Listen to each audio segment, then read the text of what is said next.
it is your buddy Peace and Harmony with you here today. Much love going out to the Empowered Harmonizers. And I want to zoom in and focus in on a very important topic when it comes to really healing and working through a relationship with a covert narcissist. Someone who has a very secretive, quiet, passive, pathological sense of self-importance and self-regard, which puts them on a polar opposite to really the rest of life. And these people can oftentimes be quite loners or quite autonomous or really not part of a group of any sort, and that is the covert narcissist, who tend to resonate on the polar opposite, that they are up here and everyone else is down here, or just really meant to be support people for them, people who are the helpers of the world, the people who are, the ones who are going to do the dirty work, who are going to do all the organizing, who are going to raise the kids, the ones who are going to make all the arrangements, who are going to do all the housework, who are going to do all the cooking, who are going to do all the guiding, the choices for the family, choosing of the religion, choices of the investments, raising of the kids. It really becomes part of a tragedy when you are in a relationship with a covert narcissist. And really the tragedy becomes the point that you have to always feel like there's something that you have to do to win their regard. And notice that I said it is something that you have to do. It is an action that you have to take, a feeling that you always have to do something to please them. And this really becomes a state of really trying to win their regard. A constant feeling of like I could win or I could lose. And so there becomes then a perfectionistic space that comes when you are around a covert narcissist, because there's always the feeling that one is imperfect or not enough or not good enough. Really, it's the state of really almost being invisible. Like, what was that one hit that Donny Osmond plays in Joseph Electricolor and the Technicolor Dreamcoat, or that, that cape that he wore? I think it wasn't that he always felt invisible. But so there's a feeling of being unacknowledged or invisible or less than human, depersonalized, dehumanized when you're in a relationship with a covert narcissist. And it's very difficult to pinpoint, but it is very important to understand that it is traumatizing. Traumatizing in that if you are constantly having to do something and you're in a chronic state of uncertainty or feeling of deficit, a feeling of lack of productivity, or feeling that you are never enough, or there is never enough, or in a chronic fear state, or a poverty consciousness, meaning there is, there's a constant emanation or energy from them of an impoverished state of being, or a poverty state. And that is really the bottom feeling of helplessness, feeling like I cannot make it. I am impoverished. I am poor. And when you look at that poor state, it's feeling like poor, pitiful me. And the feeling that they are just really close to the dirt, poor, poverty state of consciousness. And this might have been something that this individual might have encountered earlier in their life. It's a state of a very dry state, a very state of where nothing can grow, a feeling like nothing, all is dirt and all is dust in the wind, and a feeling that life is but chasing after naught, and feeling that one cannot make a positive impact or really exist in that heightened state, or what I call the quantum field, where you're in the energy or life source, where life becomes fertile again. Life becomes that embryonic state of where water rushes in and then meets the seed, and then the seed begins to percolate and grow and take in this very vital life element. The coming together of the elements, the earth, the fire, the wind, all coming together and creating that life, which is what is inherent, or what is all about growth. So, but there's almost a very death-like or dormant state or impoverished state, which comes when you are around a narcissist, and the struggle that you you must have a condition, or there's something that you must do constantly to improve or better life for them, yet it is never enough. So it's like living on the cusp of that energy where you are in the doing state to try to please in the impoverished, but no matter what, the poverty stays. It's a feeling of being futile, or feeling like no matter what you do is not going to change things. And yet you were attracted, your energy was attracted to this because of your vibrancy, because of your being. You know, your being state then must have given them the water or the air or the fire or the earth, nature or element that helped to complete them. Yet you are feeling a sense of being incomplete when you're with them because of a constant state that you need to do something to take care of them, and it becomes basically what is known or experienced as conditional love. In other words, I can never be loved unless I am this or doing this or being this. So you don't have that unconditional self-love, which is a B state. Once you exit out of, though, this conditional love state, you then arrive at the feeling of unconditional love, which is the answer. It's a mindfulness state. Once you realize there's nothing you have to do to gain their approval or gain their positive regard. And so it is really trying to come through this poverty consciousness, which ends up becoming almost a life purpose, trying to heal or help this person evolve or bring them to the next level, when it's actually yourself that the energy needs to arrive at. So again, it becomes this internal congruency where your energy needs to come back to yourself and say, wow, there's nothing that I need to do to win this acknowledgement or win this love.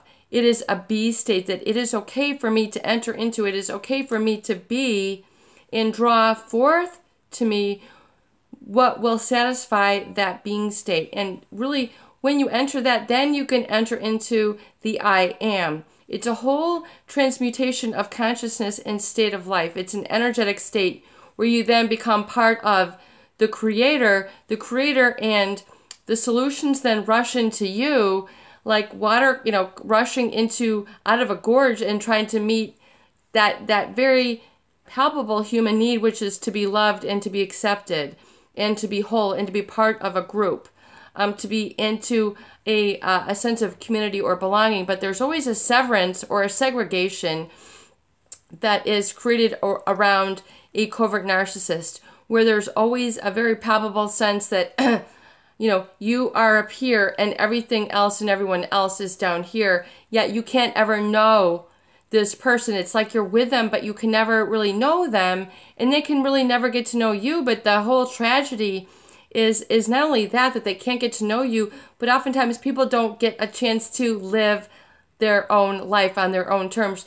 They're not supported, they're not nurtured, they're not guided, they're not given that nurturing touch. Part of them feels deadened inside. And so I know we have very many viewers who have experienced that sort of numb-like state. It's because they've had to enter into that state because of a feeling of like, I cannot take care of that poverty anymore. There is no more value that I can give. And so it is realizing that you don't have to be responsible to help evolve this person, that you have the ability within you to live the solution, to focus on the I am. And so those questions, when we talk about the astralmations, we talk about really getting into the root of who you are, not the negative or negatively validated projection that the covert narcissist has placed in your energy field or your life experience. And so you can then ask yourself, if I did not have to take care of the infinite needs of the covert narcissist, I would really love to experience. If I did not have to be responsible for the infinite suffering of the covert narcissist and try to help them through, I would really be more productive and affluent by becoming.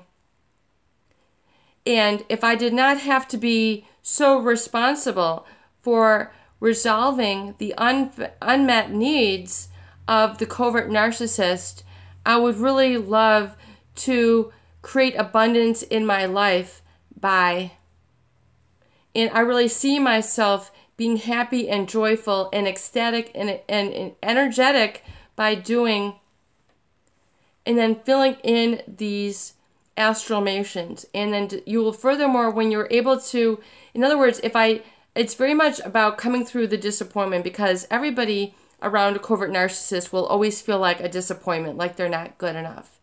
So now, if I were not such a disappointment, I would really be enthusiastic by becoming my true enthusiasm, my true excitement, and I can really shine my smile and not feel embarrassed by my smile when I surround myself by doing, and then fill these in.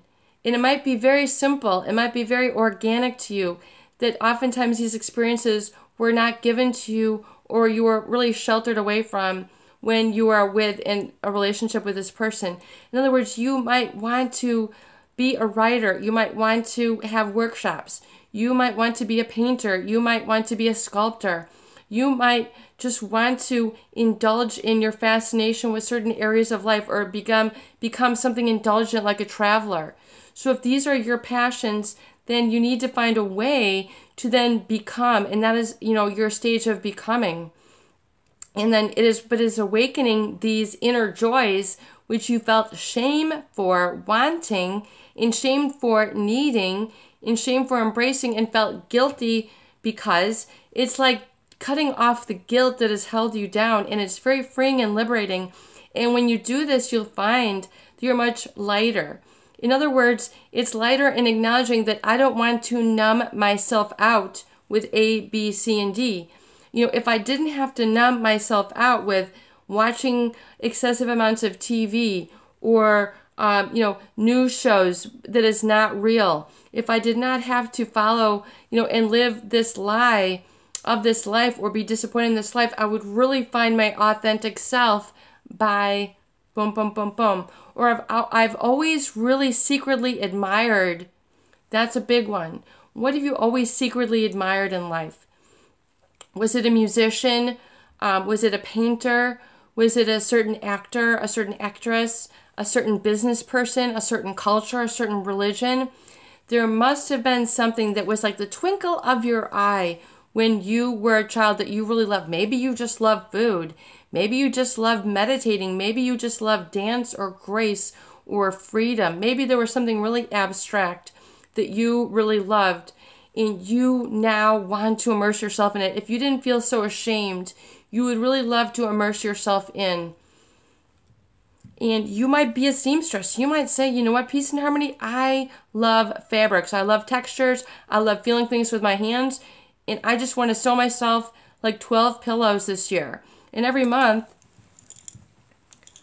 I'm going to get my recovery journal, and I'm going to get a fabric for each and every month. And I'm going to, hand sew 12 pillows, and I'm going to have like a major pillow done in my house. And I'm going to or I'm going to become a quilter, or I'm going to, create wall hangings or textured wall art. Or furthermore, you know what? I'm going to travel to Turkey, and I'm going to go to the Turkish bazaar, and I'm going to have all sorts of crazy food. I'm going to have at least 12 new foods this year, and I'm putting it in my recovery journal. But if you do not write it down, people, it is not going to happen. If you do not take pen to paper, this is like your alchemist. This is like this is like your magic wand. This is writing your dreams, your future into being.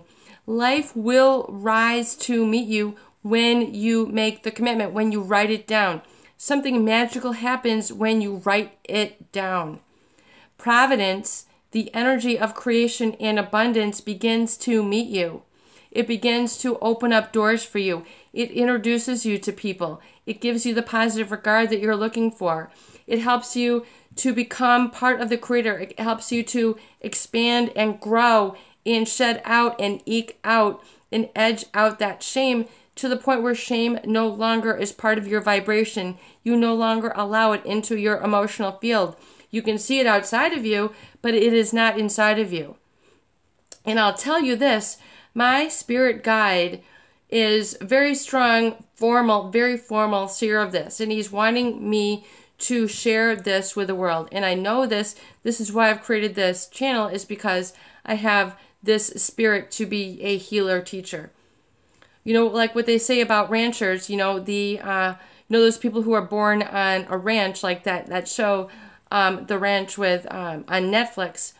And Rooster, you know, he's like, you know, being a rancher, you know, chose me. I didn't choose it. This life chose me. This path has chosen me. I did not choose it. And so this is my, you know, culmination of messages that I want to share with you. And I want you to unearth, in other words, unblock those little secret gems of who you are and what you want to do, and really living the life that you thought was impossible. I want you to take action and make it happen, but you have to write it down. You have to hold yourself to it. And then when you do, you'll find that life is guiding you, and solutions will begin to pop into your head. Things will catch your eye. Doors will, you know, you'll find that little place. Look at that little hardware store. I wonder if I can pull over and go in there. And when you find yourself pulling over, changing your routine, you know, getting up an hour earlier and watching these videos and setting up your recovery journal for the next month, the 2 months ahead, and keeping yourself committed and keeping it in front of you, keeping it open in front of you so that these images are allowed to work on you, you'll find you're then alchemizing, and the shame no longer binds you. You are living that abundant life. It is your buddy, Peace and Harmony, with you here today. No shame here today. I hope that these videos do help. Please share and please subscribe for more great tools, videos, discussion, and support.